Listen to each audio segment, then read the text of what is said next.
Not too long ago, compact sedans dominated the market.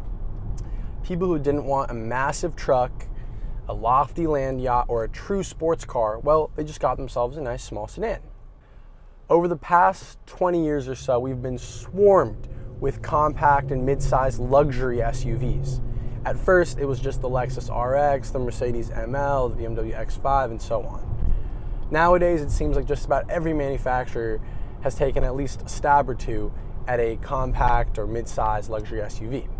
Oftentimes, these SUVs aren't even referred to as SUVs. They're referred to as crossovers or SAVs, sport activity vehicles.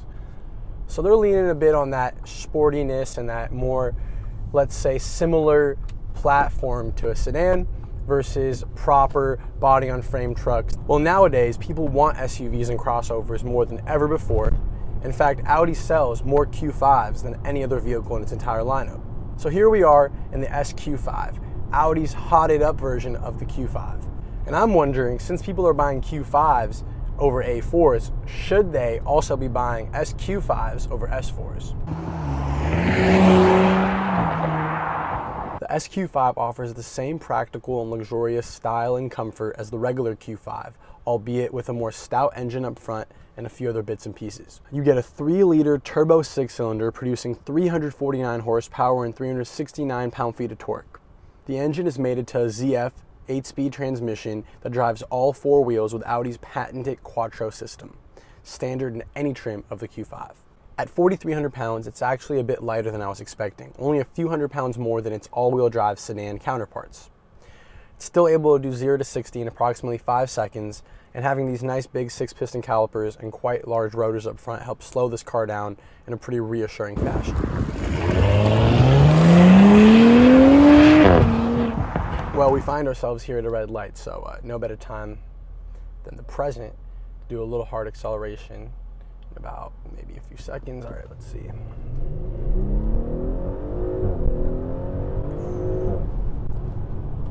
Well, after doing a little mini launch, we'll call it, I'm setting off here in the SQ5, and I'm in its most sportiest setting.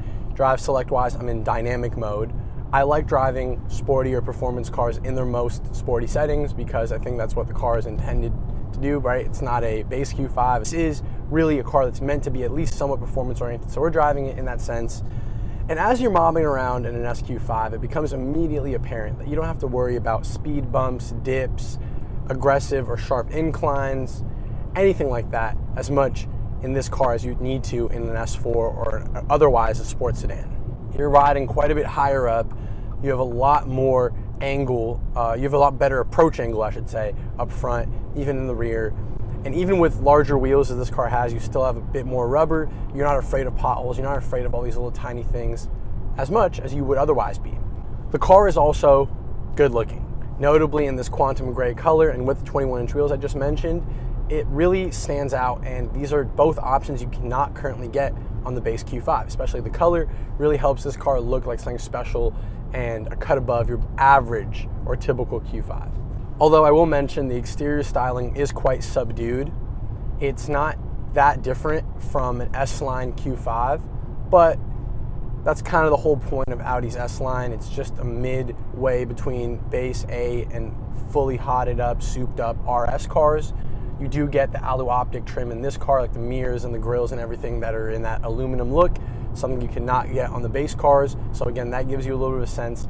And there's enough SQ5 badging around this car to let those who are not in the know that you're driving not just any regular Q5. But that brings me to this car's absolute worst design element, and that's the fake exhaust out back.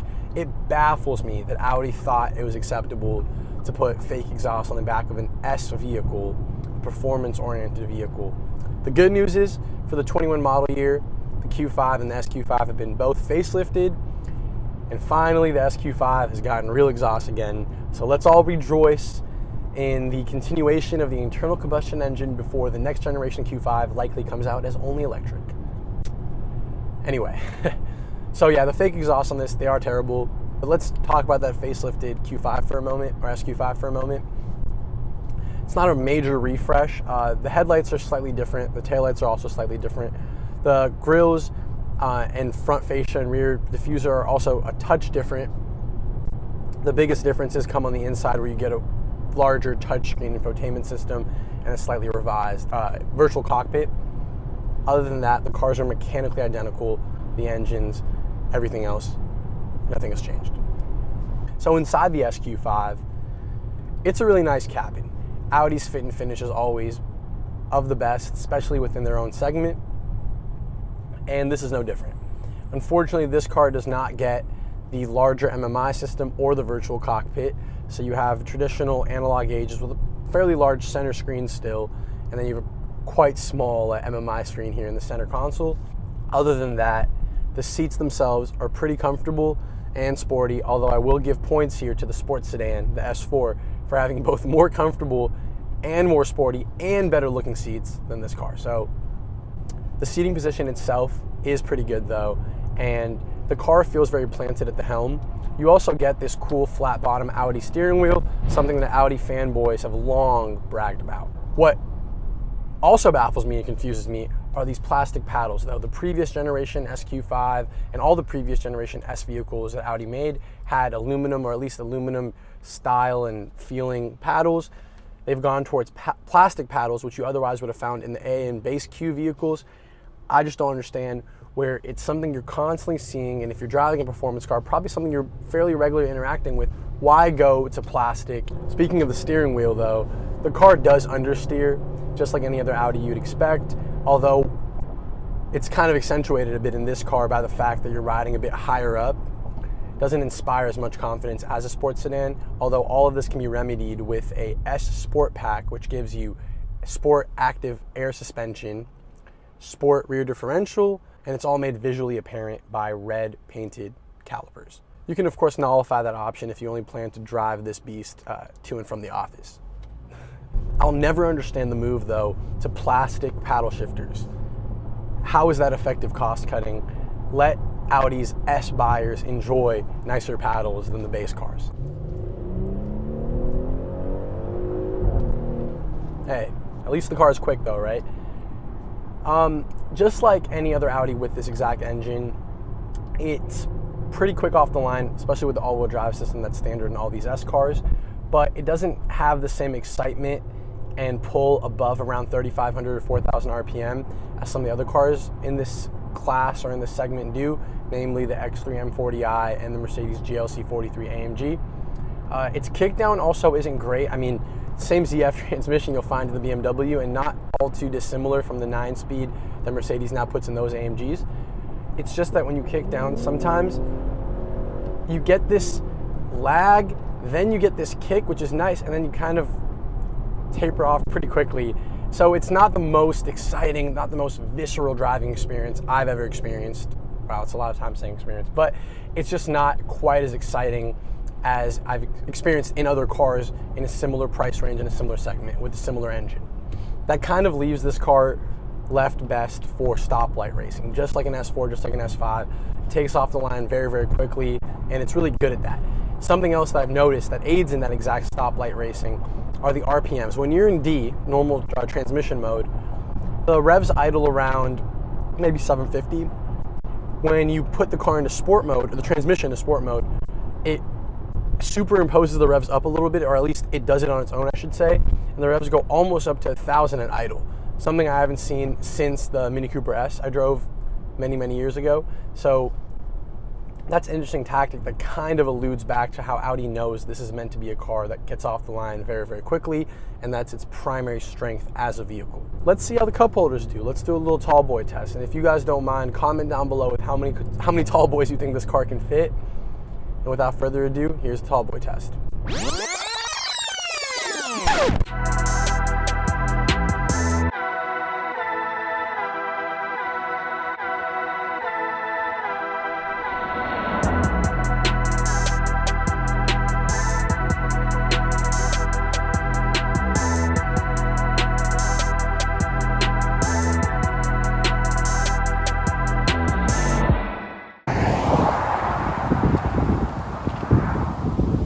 Now, calling back to my original question, should people be buying these over S4s?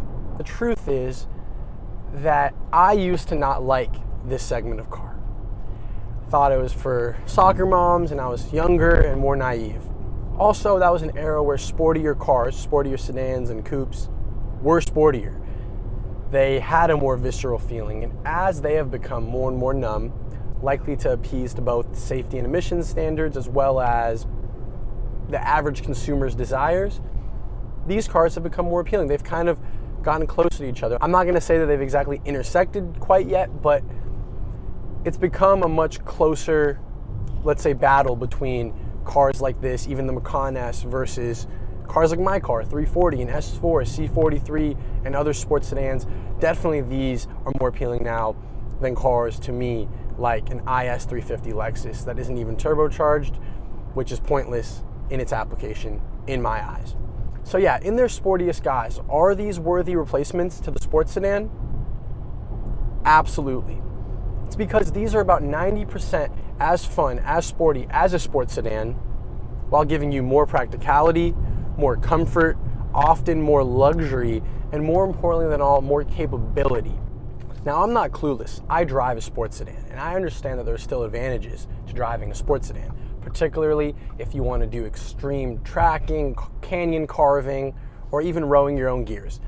All of which I would not suggest getting one of these cars for, particularly the last thing. You definitely can't get a manual version of any of these cars or any of these SUVs anymore. But the truth is that most of what a sports sedan, let's say an S4, can do, this car can do as well, especially with that S Sport pack. But there are things that this car can do that an S4 either just can't do or you wouldn't want to do in a car like the S4. This can go off-road a little bit. I'm not saying extremely, but you can drive on a dirt or rocky road and not feel as guilty. This can go up and down steeper inclines. This can fit a bunch more stuff in. This can tow if you really needed to. This can carry bicycles and things more easily. This can carry 5 people in it more easily. So you start seeing the trend here, right? It is a more comfortable car. It is a more capable car. Again, I do personally drive a sports sedan. I'm not saying that there's no benefit to sports sedans. I like them, but it's just that for the average person, I don't think that getting a sports sedan is beneficial over this unless you just enjoy being lower, unless you just enjoy canyon carving, et cetera, those little things that these are not really meant for. But if you just want a sporty car, what's wrong with getting a small, sporty SUV similar to the SQ5 instead of an S4, instead of a 340i, M340i, instead of a C43, instead of any of those cars? And that's the main thing. This car, the X3 M40i, the GLC 43, the Macan S, they'll all keep your speedy side satisfied. If the Golf R is a hot hatch grown up, then this is a Golf R grown up. It affords you all of the comfort and luxury of a high-end mid-size SUV, the same sportiness of a mid-tier sports sedan, and the go-anywhere practicality of a wagon. If the SUV craze is here to stay, then I hope Audi at least makes us an SQ5. If you can't beat them, might as well join them. If you guys enjoyed the video, consider subscribing. Oh, we had a cop. I don't know. Did they pull someone over? I don't. If you guys enjoyed the video, consider subscribing. Tune back in for more content. And as always, this is Rio. Peace.